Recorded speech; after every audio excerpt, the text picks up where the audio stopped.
Hello દોસ્તો, સ્વાગત છે તમારું નીતાસ કિચનમાં। આજે આપણે દાલ પકવાનની રેસીપી રેડી કરશું। એના માટેના આપણે બધા સામગ્રી જોઈ લઈએ। તો દાળ માટે મેં આ જો ચણાની દાળ લીધી છે, જે મેં રાત્રે 1 વાટકી લીધી છે, જે મેં રાત્રે જ પલાળી દીધી હતી। પલળીને જો મિનિમમ તમારે 6 થી 7 કલાક તમારે દાળ પલાળવાની।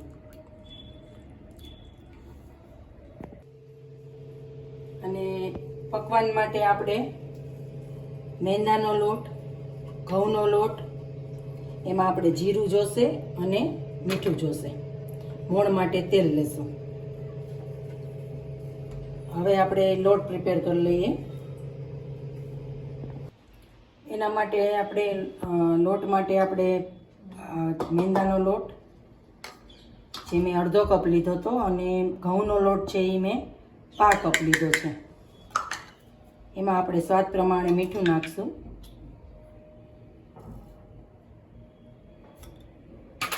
અને થોડું જીરું નાખશું। જીરુંથી એનો ટેસ્ટ સરસ આવે છે। થોડું જીરું નાખશું, અને મોણ માટે 2 ટેબલ સ્પૂન મોણ નાખશું।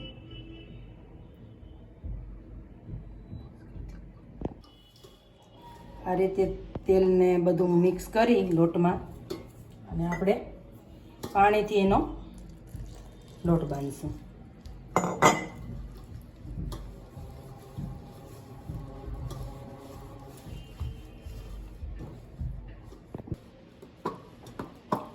લોટને આપણે પરોઠા જેવો લોટ બાંધવાનો છે, જેના આપણે પકવાન વણતી વખતે આપણે પરોઠું કરીએ ને એ રીતે આપણે એવો લોટ તૈયાર કરવાનો છે।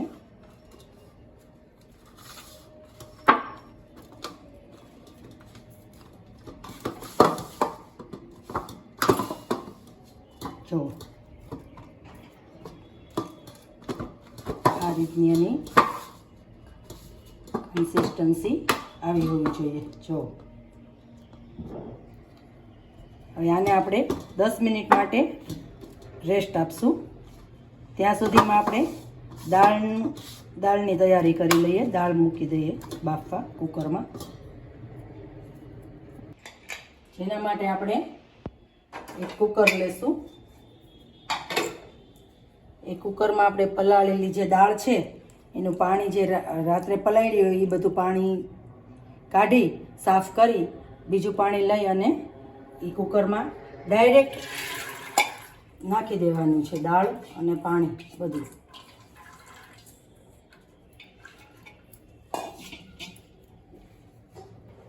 ગેસ ચાલુ કરી દઈએ। પછી એમાં આપણે જે આ 2 મેં મરચી ઝીણી કટ કરેલી લીધી છે। તમારે જેવું તીખું ખવાતું હોય એ પ્રમાણે લીલું મરચું એડ કરવાનું છે, લાલ નથી કરવાનું। એટલે મેં તીખું મરચું લીધું છે, એ મેં 2 મરચી લીધી છે। તમારે જેવું તીખું ખવાતું હોય એ પ્રમાણે તમે નાખી શકો। પછી હળદર નાખવાની છે, અડધી ચમચી હળદર લીધી છે। સ્વાદ પ્રમાણે મીઠું,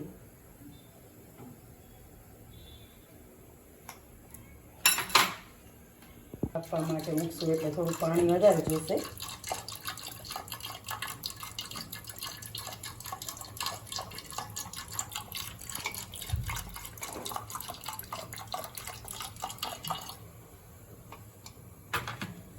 અને કુકરને બંધ કરી અને 4 થી 5 સીટી મારી દઈશું।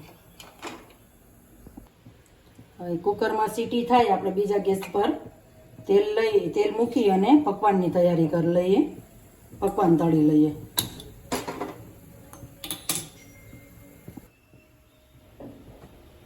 દસ મિનિટ પછી આપણો લોટ સરસ સેટ થઈ ગયો છે। હવે આપણે એમાં જરાક તેલ લઈ અને સરસ મજાનો કૂણવી લેશું।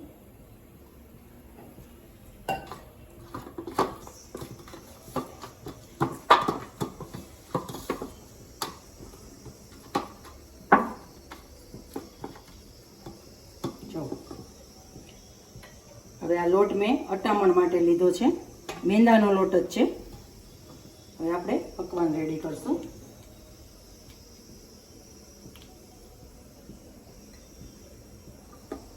જે સેજ જાડું રાખશું, સાવ પતલું નહીં કરવાનું. સેજ ભેરું હોય ને તો એનો ટેસ્ટ બહુ સરસ આવે છે.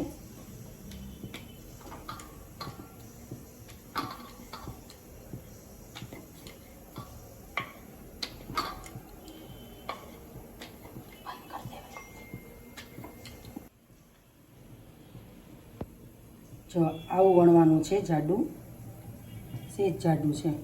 અને પછી એને ફોકની મદદથી કાપા કરી લેવાના છે, જેથી એ ફૂલે નહીં અને પોચું ન પડે. અને આપણે કડક જ તળવાનું છે. તેલ સરસ આવી ગયું છે. ગેસ ધીમો કરી અને આપણે પકવાન નાખી દઈશું.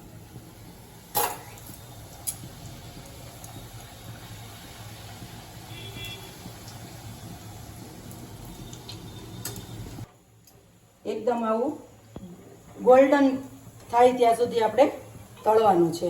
એવી રીતે આપણે બીજું પણ તૈયાર કરી લેશું.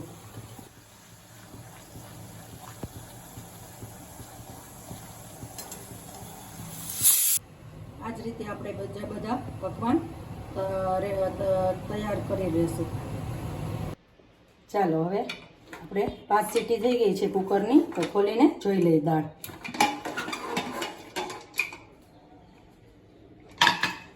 જો દોસ્તો, આપણી દાળ સરસ ચડી ગઈ છે અને એકદમ રેડી થઈ ગઈ છે. જો એકદમ બાફી નાખવાની છે, સરસ મજાની થઈ ગઈ છે.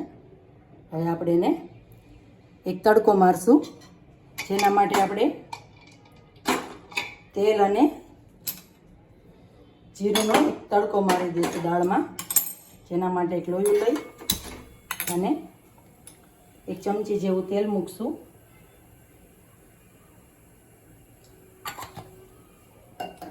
અને એમાં જીરુંનો વઘાર કરશું. આ દાળને આપણે એક લોયામાં ટ્રાન્સફર કરી દઈશું. અને જરાક જરૂર લાગે છે પાણીની, તો આપણે થોડું પાણી નાખી અને પછી તડકો મારી અને સેજ ઉકાળી લેશું. જો દોસ્તો, આ દાળ આપણી રેડી થઈ ગઈ છે. હવે આપણે એમાં જીરું નો તડકો મારી દઈ, લાલ મરચું ઉપર રેડી અને નાખી અને ઉપર વઘાર આપણે રેડી દેવાનો. આપણી દાળ રેડી છે સર્વિંગ માટે. ઉપરથી કોથમરી થોડીક નાખી દઈશું. હવે સર્વિંગ બાઉલમાં લઈ લેશું. તો સર્વિંગ માટે આપણા દાલ પકવાન રેડી છે. હવે ઉપરથી આપણે થોડું ધાણા જીરું અને થોડું મરચું, તમે તીખું ખાતા હોય એ પ્રમાણે ઉપરથી સ્પ્રિંકલ કરવાનું છે. અને એને તળેલા મરચાં અને લીંબુ અને જો ડુંગળી ખાતા હોય તો ડુંગળી સાથે સર્વ કરશું.